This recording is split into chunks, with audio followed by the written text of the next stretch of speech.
Suzuki genuine parts for Suzuki Espresso for K10C and K10B engine. Evaporator assembly po to. At ito ang part number. Ang variant ng Espresso ay dalawang klase.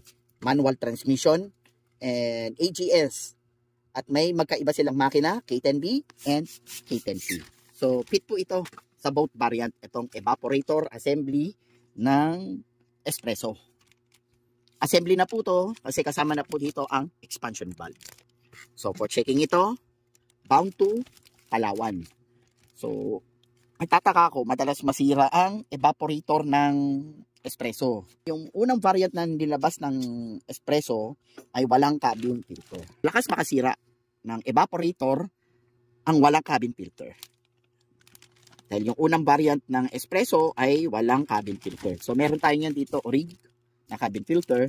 So, may nag-improvise na washable. Pero dahil dito sa aming shop, yung ginagawa ko, pag washable lang kanilang gamit, nakikita ko hindi well protected yung washable na cabin filter.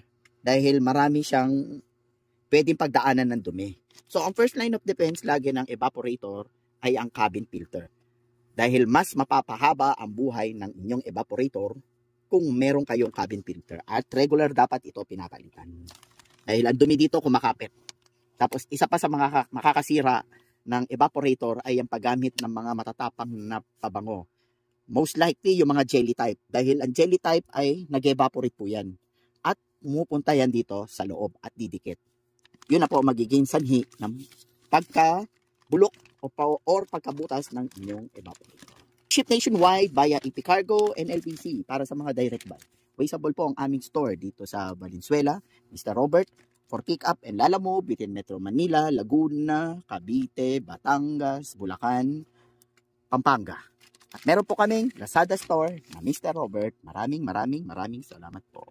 So, via LBC po to. Yan, for packing na po yan mamaya. Thank you.